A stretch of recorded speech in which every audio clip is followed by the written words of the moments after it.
Hello students, मैं हूं आपका टीचर अंकित शर्मा। आज हम एक ऐसी जर्नी पे निकलने वाले हैं जिसमें हम देखेंगे कैसे एक simple machine powerful story telling tool बन गई।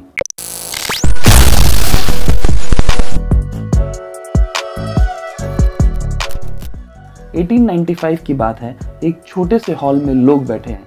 स्क्रीन पे एक ट्रेन आ रही है सीधा ऑडियंस की तरफ। लोग डर के मारे भागने लगते हैं क्योंकि उन्होंने पहली बार कुछ ऐसा देखा था जो इतना रियल लग रहा था। ये था ल्यूमियर ब्रदर्स की द अराइवल ऑफ ट्रेन का एक शॉट। एक सीन, एक ही कैमरा एंगल, कोई एडिटिंग नहीं, कोई कट नहीं, बस एक लॉन्ग शॉट। लेकिन कुछ ही साल में ये सिनेमा बदलने वाला था और ये बदलाव सिर्फ टेक्नोलॉजी के कारण नहीं हुआ बल्कि एक नए सोच के कारण हुआ, एडिटिंग। आज हम बात करेंगे उसी रिवॉल्यूशन की और उन लोगों की जिन्होंने सिनेमा को सिर्फ एंटरटेनमेंट से बढ़ाकर एक आर्ट बनाया। चलिए शुरू करते हैं।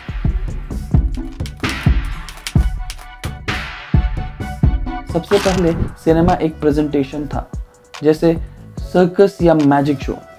ल्यूमियर ब्रदर्स ने 1895 में सिनेमा को जन्म दिया। उनकी फिल्म्स जैसे workers leaving the Lumière factory या द स्प्रिंकलर स्प्रिंकल्ड सब एक ही शॉट में बनाई गई थी।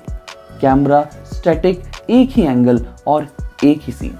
लेकिन फिर आए जॉर्ज मिली, एक मैजिशियन जो अपने थिएटर में ट्रिक्स दिखाता था।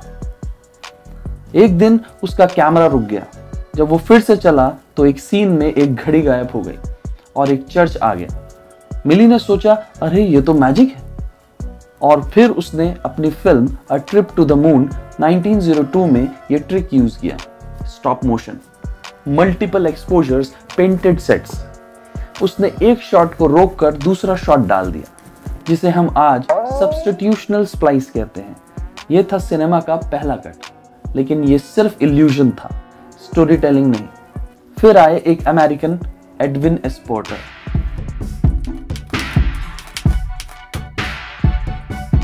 एक ट्रेन, एक रॉबरी, पुलिस की चेज। ये थी द ग्रेट ट्रेन रॉबरी 1903 में एडविन एस पोर्टर की फिल्म। इसमें क्या नया था? ये पहली फिल्म्स में से थी जिसमें क्लियर प्लॉट के साथ एक स्टोरी को मल्टीपल शॉट्स में बनाया गया और इन कैम फिल्म एडिटिंग टेक्निक का यूज किया गया था। एडविन एस पोर्टर के क्रॉस कटिंग यूज करने से एक अर्जेंसी और कंटिन्यूटी का सेंस बना। डिफरेंट सीन्स और इवेंट्स को नए तरीके से कनेक्ट किया। मिलटाउन, न्यू जर्सी में लोकेशन पर फिल्मिंग करने से रियलिज्म और विजुअल वैरायटी आई जो प्रीवियस फिल्म में नहीं थी। एक बैंडिड का टाइटली फ्रेम शॉट जो कैमरा गन फायर कर रहा था, जिसने कभी शुरू या एंड में दिखाया जाता था। उसने एक डायरेक्ट ड्रामेटिक इफेक्ट दिया।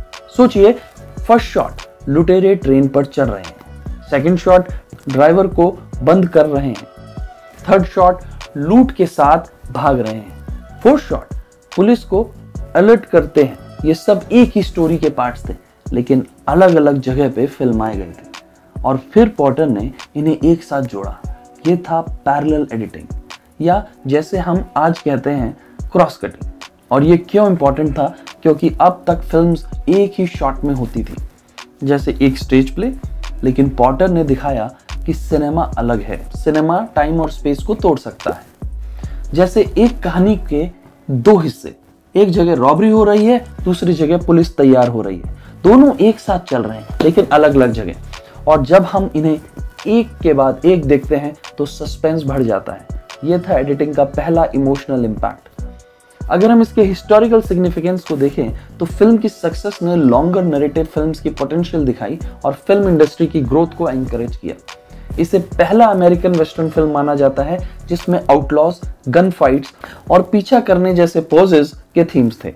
द ग्रेट ट्रेन रॉबरी एक सिग्निफिकेंट बॉक्स ऑफिस हिट थी, जिसमें फिल्म को एंटरटेनमेंट का एक वाइटल फॉर्म और आर्ट फॉर्म के रूप में स्टैब्लिश करने में हेल्प किया। इस फिल्म को फिल्म हिस्ट्री में उसकी वाइटल रोल के लिए United states national film registry में प्रिजर्वेशन के लिए चुना गया था।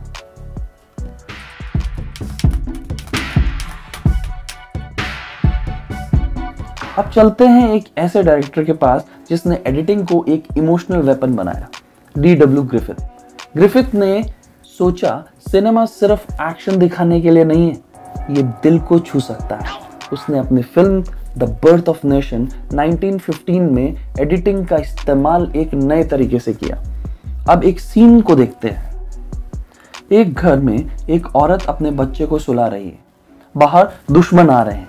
कैमरा एक शॉट में अंदर और बाहर दोनों दिखा सकता था, लेकिन ग्रिफिथ ने क्या किया, उन्होंने फर्स्ट शॉट औरत बच्चे को सुला रही है, सेकंड शॉट दुश्मन दरवाजे पर, थर्ड शॉट औरत का डर भरा चेहरा, फोर्थ शॉट दुश्मन का पैर दरवाजे पर, और फिर कट कट कट जैसे हार्ट बीट तेज हो रही हो। यह था एक्सेलरेटेड एडिटिंग, जिसमें शॉट्स छोटे छोटे होते जाते हैं और टेंशन बढ़ जाती है। ग्रिफिथ ने और भी टेक्निक्स यूज किए, जैसे क्लोजअप। पहली बार एक चेहरे का क्लोजअप दिखाया जिससे हम कैरेक्टर्स की फीलिंग समझ सकें।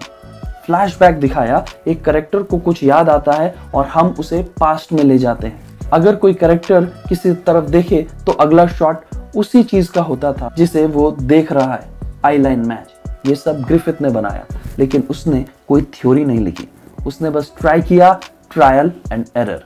लेकिन इस दुनिया के दूसरे हिस्से में एक स्कूल था जहां स्टूडेंट्स ग्रिफिथ की फिल्म्स को तोड़ तोड़ कर देख रहे थे, ताकि समझ सकें कि ये एडिटिंग कैसे काम करती है।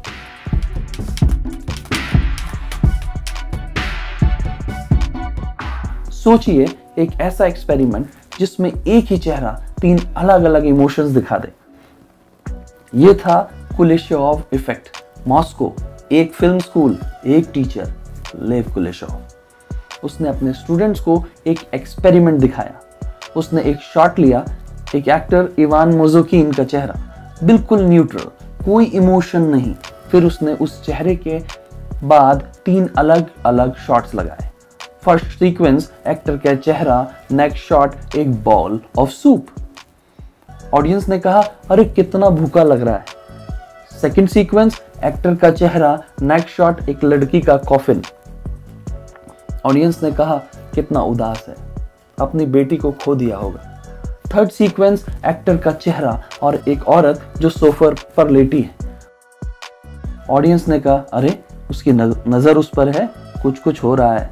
लेकिन असलियत वो चेहरा हर बार एक जैसा था। तो फिर ऑडियंस ने अलग अलग इमोशंस क्यों देखे?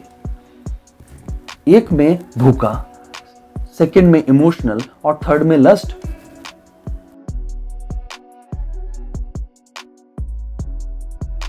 क्योंकि एडिटिंग ने मीनिंग क्रिएट किया। यह था कुलेशोव की डिस्कवरी। मतलब एडिटिंग सिर्फ शॉट को जोड़ने का काम नहीं है, एडिटिंग 2 शॉट्स को जोड़कर एक नया मीनिंग बनाना है। अब चलते हैं वेसेवोल्ड पुडोव्किन के पास, जो कुलेशोव के स्टूडेंट था। पुडोव्किन ने कहा, एडिटिंग से हम एक चीज को तोड़कर नए तरीके से जोड़ सकते हैं, जैसे हम एक बिल्डिंग बनाते हैं। उसने अपनी फिल्म मदर 1926 में एक पावरफुल सीन बनाया। एक औरत का बेटा जेल में है, उसकी हेल्थ खराब हो रही है। पुडोव्किन ने क्या किया, उसने फर्स्ट शॉट बेटा जेल में, सेकंड शॉट माँ घर में, थर्ड शॉट एक frozen river, fourth shot ice cracks हो रहे हैं, और फिर एक कट बेटा जेल से भाग रहा है। ऑडियंस ने सोचा आइस के क्रैक होने से ही वो भाग पाया, लेकिन कोई कनेक्शन नहीं था।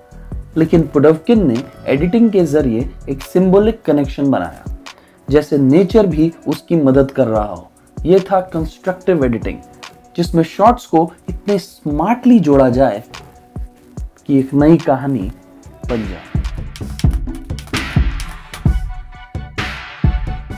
आइजनस्टाइन ने कहा, एडिटिंग सिर्फ कहानी नहीं सुनाता, एडिटिंग सोच बदलता है। उसने अपनी फिल्म बैटलशिप पोटेम्किन में 1925 में एक लेजेंडरी सीक्वेंस बनाया, ओडेशा स्टेप्स। सोचिए, एक स्टेयरकेस, लोग भाग रहे हैं, पुलिस गोली चला रही है, एक स्ट्रॉलर नीचे गिरता है, लेकिन ये सीक्वेंस सिर्फ 6 मिनट का है। इसमें 137 शॉट्स हैं, मतलब हर 2-3 सेकंड पे एक नया शॉट। क्यों? क्योंकि आइजनस्टाइन चाहता था कि ऑडियंस को शॉक लगे। उसने कहा, जब 2 शॉट्स आपस में टकराते हैं तो एक नया ख्याल पैदा होता है। यह था डायलेक्टिकल मोन्टाज। एक एग्जाम्पल के जरिए समझते हैं। शॉट 1 पुलिस के बूट्स दिख रहे हैं, शॉट 2 बच्चे की आंख, शॉट 3 गोली चलने का साउंड। इन 3 शॉट्स को मिलाने से एक नया इमोशन पैदा होता है, फियर, इनजस्टिस, एंगर। और ये सिर्फ एंटरटेनमेंट नहीं था, ये प्रोपेगेंडा था। आइजनस्टाइन चाहता था कि लोग सोच सके ये सिस्टम गलत है।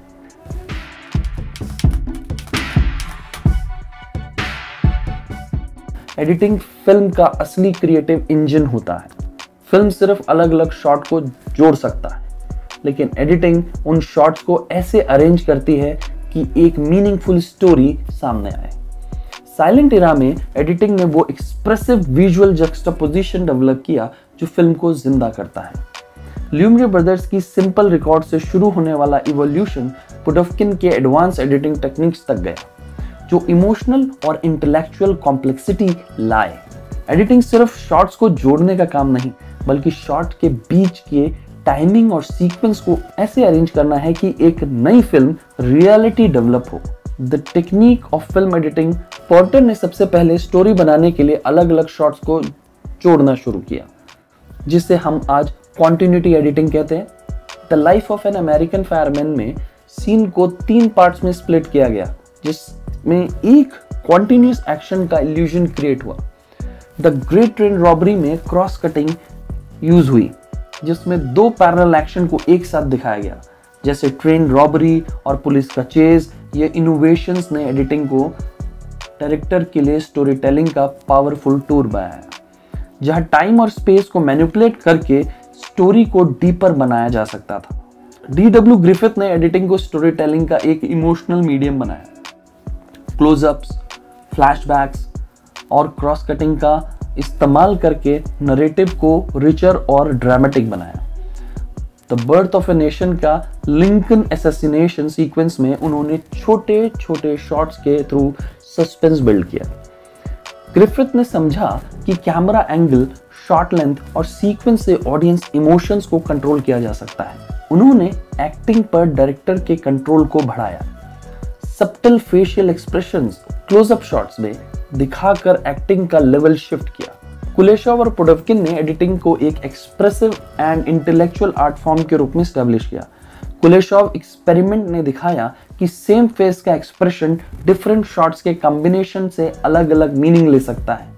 पुडोफ्किन का कंस्ट्रक्टिव एडिटिंग, जिसमें हर शॉट को फिल्म के नैरेटिव के साथ इंपॉर्टेंट डिटेलिंग बनाया जाता है, ड्रामेटिक्स को और फोकस करता है। आइजनस्टाइन इंटेलेक्चुअल मोन्टाज को कॉन्सेप्ट लाया, जिसमें शॉट के बीच क्लैश करके न्यू आइडियाज और इमोशंस क्रिएट होते हैं। एक एग्जांपल में देखते हैं कि आइजनस्टाइन अक्टूबर में सिंबॉलिक शॉट्स का क्लेवर अरेंजमेंट पॉलिटिकल आइडियाज को पावरफुली एक्सप्रेस करता है। मोन्टाज का मतलब है विजुअल एलिमेंट्स का एक ऐसा अरेंजमेंट जहां हर कट एक शॉक या इम्पैक्ट देता है, जो ऑडियंस का इंटरेस्ट और सोच को ट्रिगर करता है। अब समझ में आया आपको कि साइलेंट एरा में एडिटिंग कैसे सिर्फ अलग अलग शॉट को जोड़ने का काम नहीं था, बाकी उसमें क्रिएटिविटी, इंटेलेक्चुअल डेप्थ और ड्रामेटिक टेंशन बनाने की कला भी शामिल थी। हर डायरेक्टर ने अपने तरीके से एडिटिंग की बाउंड्रीज को एक्सपैंड किया, जिसे आज हम मॉडर्न सिनेमा की बुनियाद मानते हैं। आपको कोई पर्टिकुलर टॉपिक पर डिस्कशन चाहिए या एग्जाम्पल से समझना हो तो आप कमेंट कर सकते हैं, हम मिलकर आगे बढ़ेंगे। इसके लिए लाइक एंड सब्सक्राइब करना ना भूलें। Thank you so much.